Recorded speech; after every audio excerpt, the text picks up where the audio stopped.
உலகெங்கும் வாழும் மாதா தொலைக்காட்சியின் அன்பர்களே, உங்கள் அனைவரையும் வாழ்வு தரும் இறைவார்த்தை என்னும் இந்நிகழ்ச்சிக்கு வருக என்று தந்தையர்கள் நாங்கள் அன்புடன் வரவேற்கின்றோம். தவக்காலத்தின் 3ஆம் ஞாயிறை நாம் கொண்டாடுகின்றோம். தவக்காலத்தின் ஒவ்வொரு ஞாயிறும் முக்கியமான ஞாயிறு. இந்த 3வது ஞாயிறிலே நாம் மனமாற்றத்தை குறித்து வாசிக்க கேட்கின்றோம்.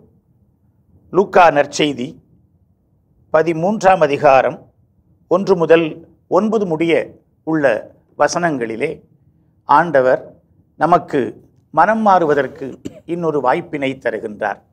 குறிப்பாக இந்த தவக்காலத்திலே மிகச்சிறந்த வழிகளில் முறைகளில் நாம் மனம் மாறுதல் வேண்டும். கடவுளுடைய இரக்கம் நம்மீது அளவில்லாமல் பொழியப்படுகிறது.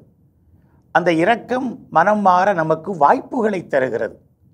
நாம் நமக்கு தரப்படுகிற அந்த வாய்ப்புகளை பயன்படுத்தி மனம் மாறுவோமா? இந்த 5 ஞாயிறு திட்டத்திலே 6வது ஞாயிறு திருப்பாடுகளின் ஞாயிறாக மாறும். இந்த 5 வார திட்டத்திலே முதல் 2 வாரங்கள் ஒரு ஃபிக்ஸட் தீம் என்று சொல்வது போல ஒரு யூனிஃபைடு தீம், அதாவது இயேசுடைய சோதனை, இயேசுடைய தோற்ற மாற்றம். அடுத்து வருகின்ற 3 வாரங்களும் கடவுளுடைய மாறாத பேர் அன்பையும் பேர் இரக்கத்தையும் முன்வைத்து நம்மை மன வருத்தம், மனமாற்றம், மன்னிப்பு இவற்றிற்கு உட்படுத்துவதாக அமைந்திருக்கிறது. அந்த பின்னணியில் தான் இன்றைய வாசகம் மிக அருமையாக அமைந்திருக்கிறது. அவ்வேளையில் சிலர் இயேசுவிடம் வந்து கேட்கிறார்கள். 2 காரியங்களை வைத்து இதை பற்றி அவர் என்ன சொல்லுகிறார், இதை பற்றி அவர் எப்படி ஒரு இறையியல் கண்ணோட்டத்திலே இதை தீர்த்து வைப்பார் அல்லது விளக்கி கொடுப்பார் என்று பார்க்கிறார்கள். 2 காரியங்களை முன்வைக்கிறார்கள். ஒன்று, பலி செலுத்தி கொண்டிருந்த கலிலேயரை பிலாத்து கொன்றான், அது ஒரு செய்தி. இன்னொன்று, சீலோவாமிலே கோபுரம் விழுந்து 18 பேர் கொல்லப்பட்டார்கள். இந்த 2 செய்தியுமே ஒரு வித்தியாசமான கண்ணோட்டத்திலே வைக்கப்படுகிறது. நாமும் அந்த கண்ணோட்டத்திலே பார்க்கின்றோம். ஒன்று, கலிலேயாவிலிருந்து வந்த யூதர்கள்.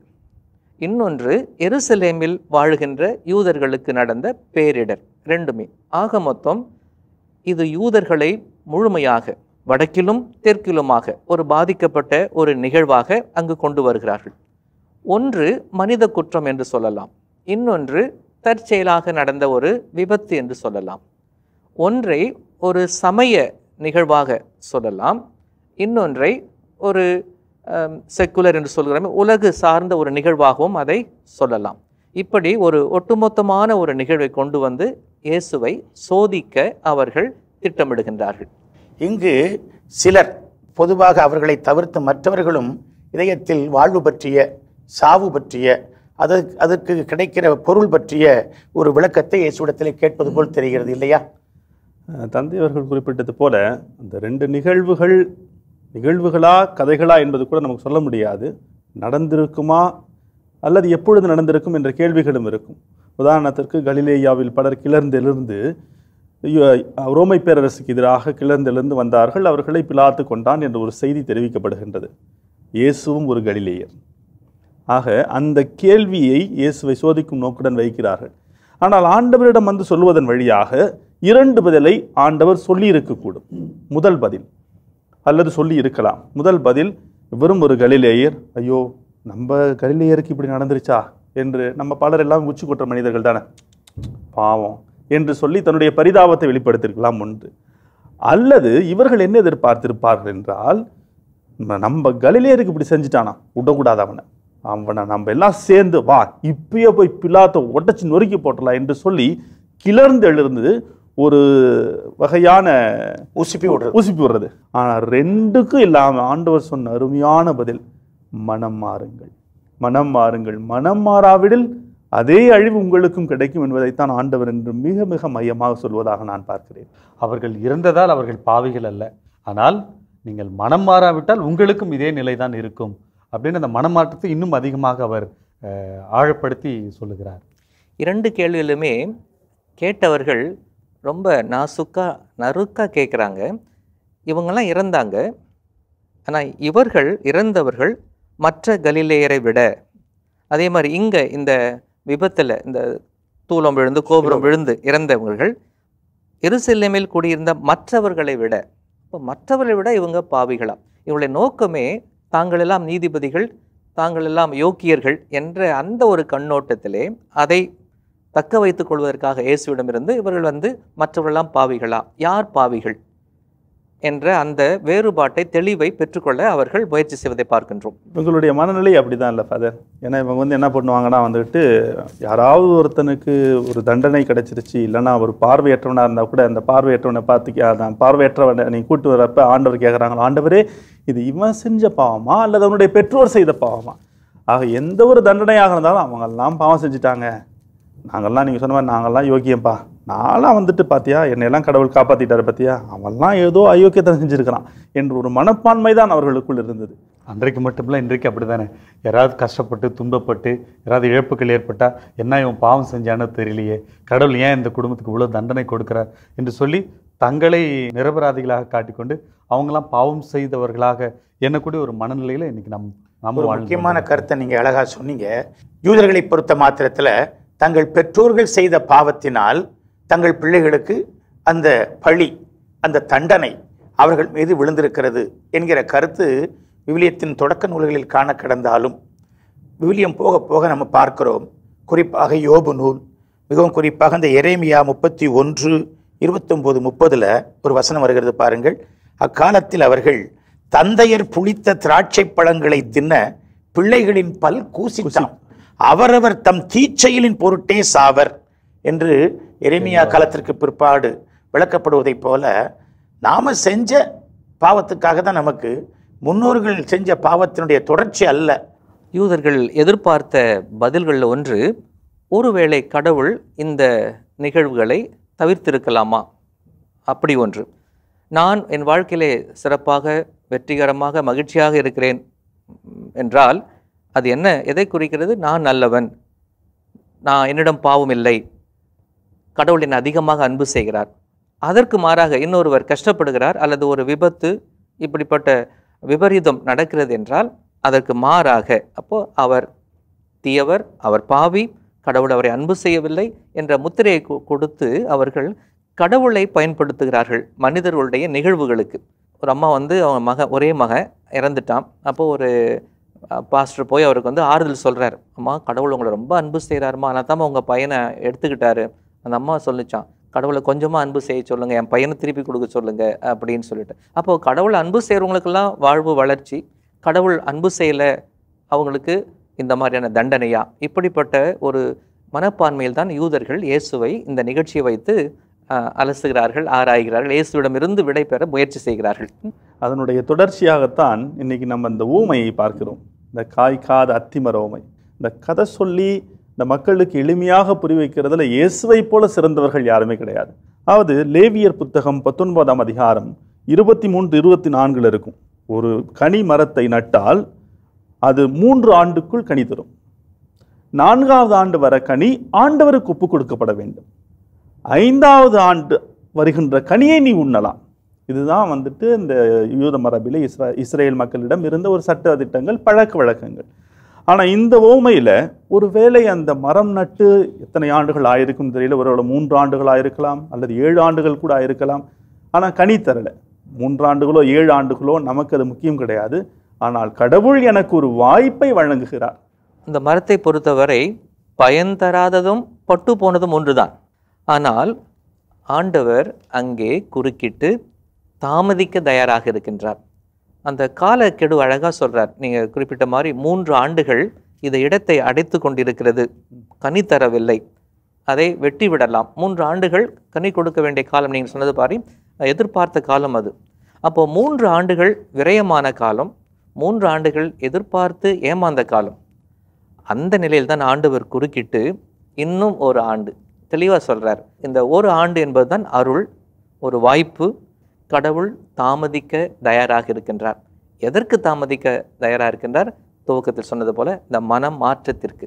மனமாற்றத்தின் கனிகளை நாம் தருவதற்கு அவர் நிச்சயமாக நமக்கு வாய்ப்பு கொடுக்க தயாராக இருக்கின்றார் என்பது தெளிவாக இருக்கிறதை பார்க்கின்றோம். இந்த தவக்காலம் கூட என்ன கேட்டிங்கன்னா ஒரு கடவுள் எனக்காக கொடுத்திருக்கிற அந்த ஒரு அருளின் இரக்கத்தின் காலமாக இருக்கிறது. இந்த காலத்தில் என்னுடைய வாழ்வு கனித்தரக்கூடிய ஒரு வாழ்வாக இருக்கும்போது ஆண்டவருக்கும் மகிழ்ச்சி, எனக்கும் மகிழ்ச்சி. கடவுள் நமக்கு மீண்டும் மீண்டும் மீண்டும் மீண்டும் வாய்ப்பினை தருகிறார். தவக்காலம் அதற்கு சிறப்பான ஒரு தயாரிப்பின் காலம். நாம் மனம் மாறுதல் வேண்டும். நம்மை சுற்றி 1000 நிகழ்வுகள் இதை போல நிகழ்ந்து கொண்டிருக்கின்றன. அதில் அவர்கள் நல்லவர்கள், கெட்டவர்கள், அவர்கள் கடவுளுடைய தண்டனையை பெற்று விட்டார்கள், அவர்கள் பாவிகள் என்று அடுத்தவர்களை தீர்ப்பிடுவதை விட நாம் நம்முடைய உள்ளத்தை உற்று பார்த்து நாம் மனம் மாறுதல் தான் இந்த காலம் நமக்கு சொல்லித் தருகிற செய்தி இல்லையா? உண்மையை ஃபாதர். அதே நேரத்தில் இந்த அத்திமர ஓமை அந்த யூதர்களுக்கு புதுசு கிடையாது. இந்த பழைய ஏற்பாட்டையே நம்ம அதற்கான விளக்கத்தை பார்க்கலாம். 2 விதமான விளக்கங்கள் கொடுப்பார்கள். ஒன்று அத்திமரம் ஒரு அடையாளமாக காட்டப்பட்டது. அந்த எரேமியா புத்தகம் 24வது அதிகாரத்தில் அத்தி பழங்களை ஒரு அடையாளமாக காட்டுவார். அதில் 2 கூடைகள் இருக்கும். ஒரு கூடையில் அத்திப்பழங்கள் பழுத்தது, உண்ணுவதற்கு ஏற்றவாறு இருக்கும். 2வது கூடையில் அழுகிய நிலையில், கெட்ட நிலையில் இருக்கின்ற அத்திப்பழங்கள். ஆக 2க்கும் ஒரு அடையாளமாக கொடுப்பார். ஒன்று, ஆண்டவருடைய வார்த்தையை கேட்டு இப்போ கஷ்டப்படுற மக்கள் வருகின்றவர்கள் மத்தியில் நான் இருப்பேன் என்பதை ஆண்டவர் உணர்த்துவார். இன்னொன்று, அந்த தீய பழங்கள் ஆண்டவருக்கு எதிராக இருப்பவர்களுக்கு வருகின்ற தண்டனையாக கொடுக்கப்படும். இது ஒரு உதாரணம். 2வது உதாரணம், அந்த அத்திப்பழம் எதனுடைய அடையாளம் என்றால், ஒருவேளை அத்தி மரங்களில் அத்திப்பழங்கள் அற்றுப்போயின என்பது இந்த இஸ்ராயல் மக்கள் வணங்கா கழுத்துள்ளவர்களாக ஆண்டவருடைய வார்த்தைக்கு செவிமடுக்கவில்லை என்றால் இதை ஒரு அடையாளமாக கொடுத்தான் நாம் பார்க்கிறோம். ஆக அதன் அடிப்படையில் இந்த 2வது சொல்லப்படுகின்ற கருத்து நமக்கு புரிந்து வருகிறது. அப்போ என்னுடைய வாழ்க்கையில அந்த கனி தருகின்ற மரமாக இல்லை என்றால், இருந்தாலும் ஆண்டவர் எனக்கு ஒரு வாய்ப்பை கொடுக்கின்றார். இன்னொரு வாய்ப்பு எனக்காக அவர் தாமதம் செய்கின்றார். அதான் என் ஆண்டவர் என் மேல வச்சிருக்கிறார் மிகப்பெரிய அன்பு. அந்த வாய்ப்பை நான் பயன்படுத்திக் கொள்கிறேனா? பிற்காலத்து யூத குருக்கள், ராபிகள் இதற்கு அருமையான விளக்கம் கொடுக்கின்றார்கள். அதை பார்க்கும் பொழுது இந்த அத்தி மரம் எதற்கு ஒரு அடையாளமாக, நீங்கள் கூறிய அடையாளங்களோடு கூட இன்னொரு அடையாளம், அது இந்த சட்டத்திற்கு அடையாளமாக. ஏனென்றால் நம்முடைய வாழை போல அத்தி மரத்தினுடைய எல்லா பகுதிகளும் பயனுள்ளதாக இருக்கும். எனவே சட்டத்தினுடைய எல்லா நுணுக்கங்களும் நமக்கு பயனுள்ளது. அதுதான் அந்த அத்தி மரத்தை சபிப்பது. உன்னை நத்தானியலை பார்த்து நீ அத்தி மரத்தின் கீழ் நின்றாய் என்று சொல்லும் பொழுது நிழல் நின்றுட்டு தான் அர்த்தம் இல்லை. நீ இந்த சட்டத்தினுடைய பாதுகாப்பில், அதனுடைய வரைவுகளில், அதனுடைய வழித்தடங்களில் நீ வாழ்வதை நான் பார்த்தேன், அதனால் தான் நீ கபடற்றவன் என்று இயேசு சொல்வதையும் பார்க்கும். சட்டம் நல்லது, இந்த அத்திமரம் அதுக்கு ஒரு அடையாளம். சட்டத்தை பின்பற்ற வேண்டிய யூதர்களுக்கு, நீங்கள் சொன்ன மாதிரி இந்த யூதர்களுக்கு ஒரு அடையாளம். யூதர்கள் இந்த சட்டத்தினால் ஊட்டம் பெற்றார்கள், வழி நடத்தப்பட்டார்கள். கடவுளுடைய பேரன்பையும் பேர் இரக்கத்தையும் நமக்கு முன்வைத்து நம்மை மன்னிப்புக்கும் மனமாற்றத்துக்கும் தூண்டுகின்ற காலம். அப்போது அந்த கடவுள் என்ன செய்கிறாருனாக்கா, பரவாயில்ல இன்னொரு வாய்ப்பு. அந்த யார் அந்த வாய்ப்பை கேட்குறாருனாக்கா, அந்த தோட்டக்காரர் கேட்குறாராம் அந்த உரிமையாளரிடம். நான் எப்படி இதை பார்க்குறேன்னாக்கா, கடவுள் தந்தையிடம் நம்ம ஆண்டவர் இயேசு நமக்காக பரிந்து பேசுகிறார். நான் அவங்களுக்காக பட்ட பாடுகள் வீணாக போகக்கூடாதே, அவர்களுக்காக சிந்திய ரத்தம் வீணாக போகக்கூடாதே, இன்னும் ஒரு சான்ஸ் கொடுங்களேன் அப்படின்னு சொல்லிட்டு அவர் நமக்காக பரிந்துரைக்கும் பொழுது அதை நாம் பயன்படுத்திக் கொள்கிற காலம்தான் இந்த தவக்காலமாக நாம் பார்க்கின்றோம். ஐயா இந்த ஆண்டும் இதை விட்டு வையும், ஐயா இந்த ஆண்டும் என் மீது இரக்கம் காட்டும், எனக்கு ஒரு வாய்ப்பு கொடும், நான் இதை சுற்றிலும் கொத்தி எரு போடுவேன்.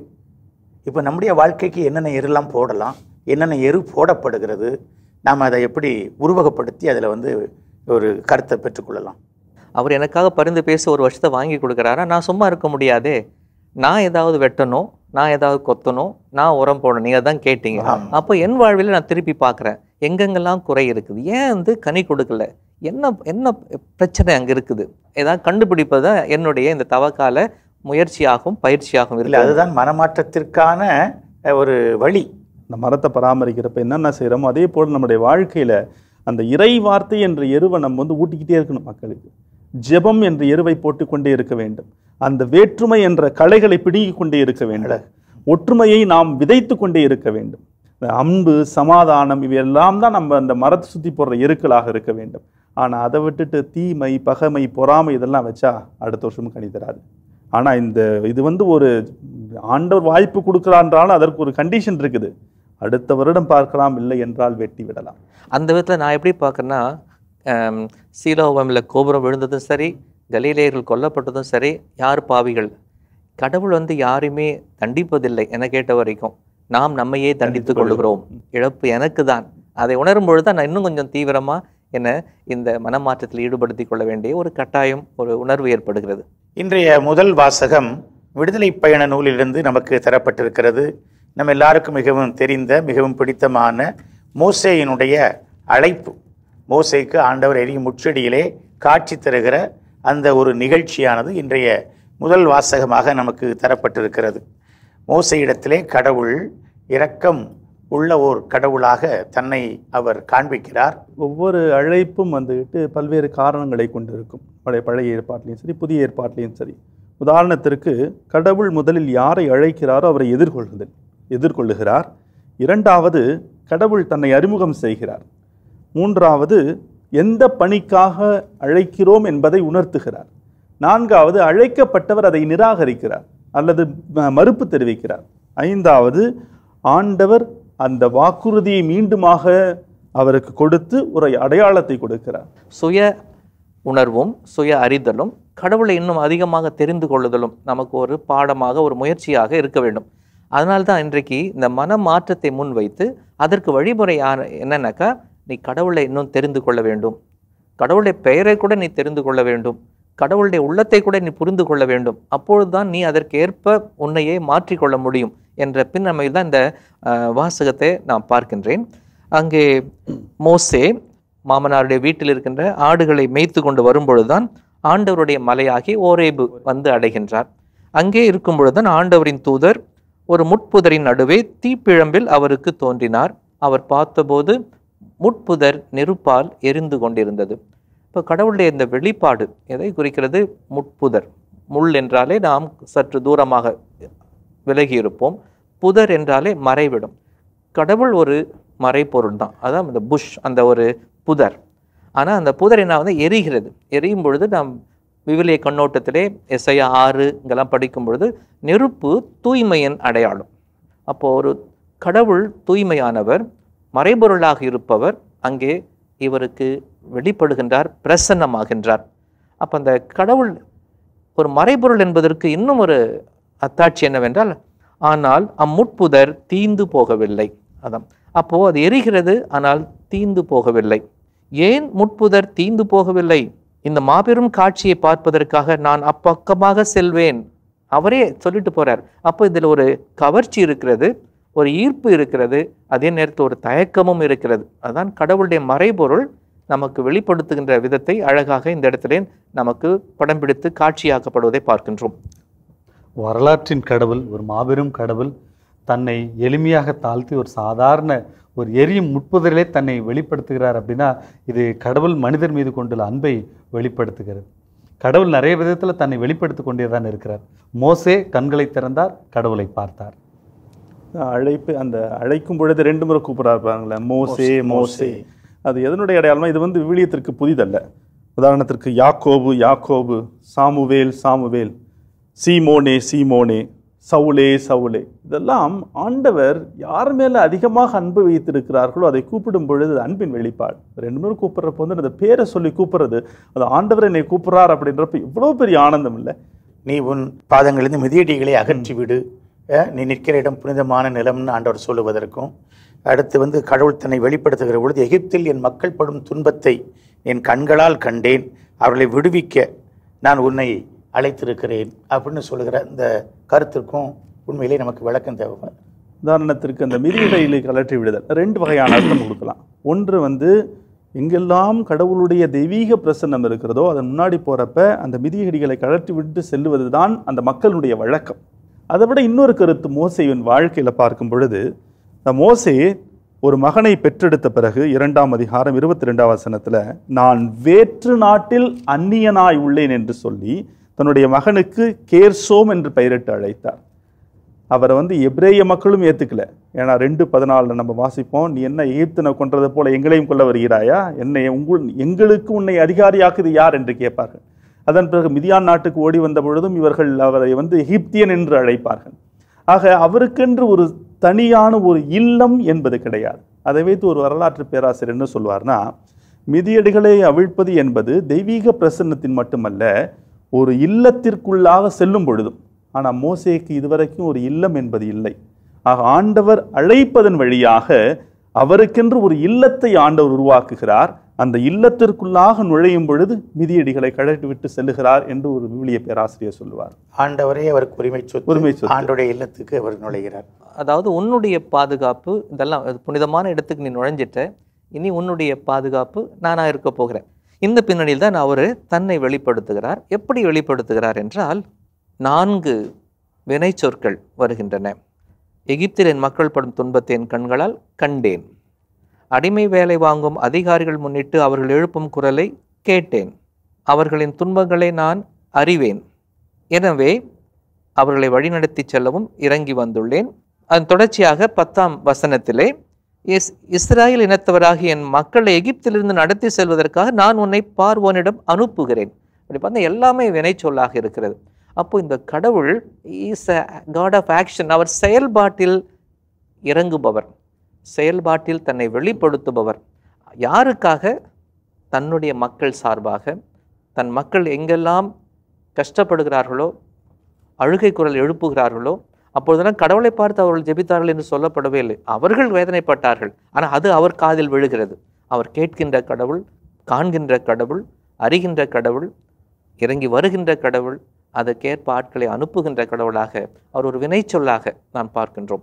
ஒரு பிள்ளை அழுகிறது என்று சொன்னால் அம்மா பார்த்து சும்மா இருக்கணும். ஓடிப்போய் அந்த பிள்ளையை கட்டி அணைத்து அந்த பிள்ளையினுடைய தேவைகளை நிறைவேற்றுவதைப் போல நம்ம ஆண்டவர் பாருங்க, எகிப்திலே வேதனைப்படுகின்ற மக்களுடைய குரலை கேட்டு அவருடைய கண்ணீரை கண்டு தனக்கென்று ஒரு ஆளை தேர்ந்தெடுத்து போ, எனக்காக நீ போ அப்படின்னு சொல்லி அனுப்பி வைக்கக்கூடிய கடவுள்.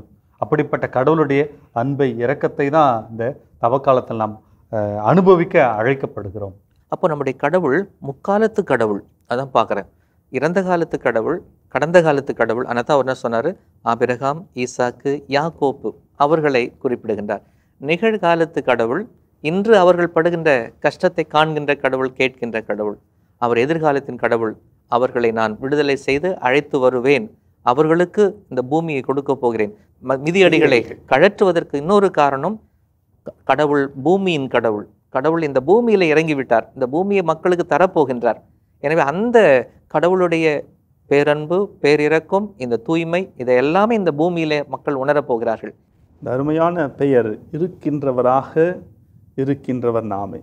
இருக்கின்றவராக இருந்தவர் நாமேன்னு சொல்ல, இருக்கின்றவராக இருக்க போகிறவர் நாமே என்று சொல்லல. காட் இஸ், அவ்வளோதான். கடவுள் இருக்கிறார். ஐ ஆம் ஹூ ஐ ஆம். கடவுள் ஒரு செயல்படுகின்ற கடவுளாக. அதனால தான் ஒரு விதத்தில் இந்த வார்த்தை எப்படி பார்ப்பார்கள் என்றால், என் கடவுள் வாழ்பவர், வழிநடத்துபவர், செயல்படுத்துபவர் என்ற ஒரு அர்த்தத்தை கொண்டு பார்ப்பார்கள். இரண்டாவது, அனைத்தையும் கடந்தவர், மனித அறிவுக்கு எட்டாதவர். ஆக என்னுடைய கடவுளை நான் எப்படி பார்க்குறேன்னா, எனக்கு ஒரு வாய்ப்பை கொடுக்கின்ற கடவுள், இருக்கின்ற கடவுள் என் முன்னாடி. he is there in front of me, before me, beside me. அவர் தன் வெளிப்பாட்டிலேயே தன்னை மறைத்துக் கொள்கிறார், தன்னுடைய வரைபொருளிலேயே தன்னை வெளிப்படுத்துகிறார். அப்படிப்பட்ட கடவுள் எப்படி சொன்ன, மக்களுடைய வாழ்வோடு பின்னி பிணைந்துள்ள கடவுள் என்பதால் தான் இந்த பெயரை அவர் தன்னுடைய பெயராக உச்சரித்து, நீ போய் மக்களிடம் சொல், இதுதான் என்னுடைய பெயர் என்று சொல்லு என்று அவருக்கு முழு அனுமதி கொடுத்து அனுப்புவதை பார்க்கின்றோம். 2ஆம் வாசகமும் அற்புதமான வாசகம். இன்றைக்கு 1 கொரிந்தியர் 10ஆம் அதிகாரம் 1 முதல் 6 மற்றும் 10, 12 வசனங்களை நாம் பார்க்கிறோம். இந்த 10ஆம் அதிகாரம், 1 கொரிந்தியர் 10ஆம் அதிகாரம் சிலை வழிபாட்டுக்கு எதிராக எழுதப்பட்ட ஒரு அதிகாரம். 10ஆம் அதிகாரம் முதல் வசனத்தில் நம் முன்னோர் அனைவரும் என்ற வார்த்தையை பயன்படுத்துவார். நமக்கு தெரியும், கொரிந்து நகரத்து மக்கள் எல்லாருமே யூத கிறிஸ்தவர்கள் அல்ல, புற இனத்து கிறிஸ்தவர்களும் பலர் இருந்தார்கள். ஆனால் இந்த அருமையான வார்த்தை எப்படி பயன்படுத்துகிறார் என்றால், நம் முன்னோர் என்று சொல்லி அந்த பிற இனத்து கிறிஸ்தவர்களையும், நம்ம எல்லாம் ஒன்றுதாயா, நமக்கெல்லாம் கடவுள் ஒருவர் தான், கிறிஸ்து ஒருவர் தான் என்பதை கட்டியமைக்கின்ற வகையில் அவர் எழுதியிருக்கிறார். மோசையை அழைத்த ஆண்டவர் எதற்கு அனுப்பினார், அனுப்பி என்ன என்ன காரியங்களை செய்தார் என்பதை பவுலடியார் பட்டியலிடுவதை பார்க்கின்றோம். அப்போ நம் முன்னோர் அனைவரும் மேகத்தின் கீழ் வழிநடத்தப்பட்டனர், கடலை கடந்தனர், மேகத்தாலும் கடலாலும் திருமுழுக்கு பெற்றனர். ஒரு புதிய கருத்தை அங்கு கொண்டு வருகின்றார். நம்முடைய திருமுழுக்குக்கு ஒரு முன்னோட்டம் தான் செங்கடலை கடப்பது, அந்த தண்ணீரை தாண்டி வருவது. நம்முடைய திருமுழுக்கு கூட நம்ம பாவ வாழ்விலிருந்து நாம் கடந்து வருவதற்கு, அதான் அந்த திருமுழுக்கை பற்றி சொல்லும்போது முழுக்கி எடுத்தல். முழுக்கும் பொழுது நாம் திணறுகின்றோம், மூச்சு விடற. நாம் அந்த பாவத்திற்கு திணற வேண்டும், மறிக்க வேண்டும், இறக்க வேண்டும், புது வாழ்வுக்கு உயிர் தெழ வேண்டும். எனவே அந்த திருமுழுக்கை அங்கே எடுத்து செல்கிறார். இஸ்ராயல் மக்களுடைய அந்த செங்கடல் கடத்தலே நம்முடைய திருமுழுக்குக்கு ஒரு முன் அடையாளம். பாஸ்கா புகழுரையிலே நாம் அறிக்கை எடுக்கின்றோம். அதே போல பாஸ்கா நள்ளிரவு திருப்பலியிலும் இந்த 2ஆம் வாசகமாக கட்டாயமாக இஸ்ராயல் மக்களுடைய செங்கடல் கடத்தல் வைக்க வேண்டும் என்று திரு அவை சொல்வது நோக்கம். பாஸ்கா இரவு ஒரு திருமுழுக்கு கொண்டாட்ட இரவு. எனவே அது இணைத்து பார்ப்பதையும் சொல்கிறார். அப்போ நாம் எல்லோருமே அந்த இஸ்ராயல் மக்களுடைய அனுபவத்தை சொந்தமாக்கி கொண்டவர்கள். அப்போ இப்பொழுது அந்த பாறையாக இயேசு நம்மோடு பயணித்து வருகின்றார், நம்மை அழைத்து செல்கின்றார். அப்படி இருந்தும் அவர்களில் பலர் பல காரியங்களை கைவிட்டு விட்டனர். ஆனால் நமக்கு இதெல்லாம் ஒரு முன் அடையாளமாக இருக்கிறது, ஒரு சேலஞ்ச், ஒரு பெரிய ஒரு சவால். நாம் எப்படி இயேசுவை பாறையாக்கி கொண்டு அவர் பின்னால் திருமுழுக்கு பெற்றவர்களாக இந்த தவ காலத்திலே நம்முடைய பயணத்தை தொடர முடியும்? அங்குதான் மனம் மாற்றம். இந்த பாறைன்ற வார்த்தை நல்ல வார்த்தை. ஏன்னா இஸ்ராயல் மக்களுக்கு தெரியும் அந்த பாறை எப்படி தாகத்தை தீர்க்கின்றதோ அதே போல என்னுடைய ஆன்மீக தாகத்தை தீர்க்கின்ற பாறை என்னுடைய ஆண்டவர் இயேசு கிறிஸ்து. எனக்கு கற்பிக்கப்பட்ட இந்த திருச்சபையினுடைய கட்டளைகள், இறை வார்த்தைகள் இவற்றையெல்லாம் நான் கடைபிடித்து இயேசுவை போல் இயேசுவின் மனநிலை கொண்டு வாழ வேண்டும் என்பதுதான் இந்த தவக்காலத்தில் கடவுள் நமக்கு கொடுக்கும் ஒரு அழைப்பாக இருக்கிறது. தவக்காலத்தின் இந்த 3ஆம் ஞாயிறு நம்மை மனம் மாற அழைக்கிறது. நம்மை சுற்றி 1000 நிகழ்வுகள் நடக்கின்றன. அவற்றில் நாம் கவனத்தை செலுத்தி பாடங்களை கற்றுக்கொள்ளுதல் வேண்டும். பவுலடியாருடைய 2ஆம் வாசகத்தின் நிறைவில் அழகாக சொல்லி முடிக்கிறார். எனவே நாம் நிலையாக நிற்பதாக நினைத்து கொண்டிருப்பவர் விழுந்து விடாதபடி பார்த்து கொள்ளட்டும். தாம் நிலையாக நிற்பதாக நினைத்துக் கொள்கிறவர், நம்மில் பலர் அப்படித்தான் நினைத்து கொண்டிருக்கிறோம். அடுத்தவர் மனம் மாற வேண்டும், அவர் மனம் மாற வேண்டும் என்று சொல்லி. அப்படி அல்ல, நாம் விழுந்து விடாதபடிக்கு நாம் மனம் மாறுதல் வேண்டும். நமக்கு ஒரு வாய்ப்பு தரப்படுகிறது, நாம் மனம் மாறுவோம். அன்புமிக்கவர்களே, வாழ்வு தரும் இறை வார்த்தை என்னும் நிகழ்ச்சியை இதுவரை நீங்கள் கேட்டீர்கள். இந்த நிகழ்ச்சி இத்துடன் நிறைவுக்கு வருகிறது. மீண்டும் உங்களை சந்திப்போம். அதுவரை உங்களிடமிருந்து விடைபெறுகிறோம். இயேசுவுக்கு புகழ், இயேசுவுக்கு நன்றி, மரியே வாழ்க.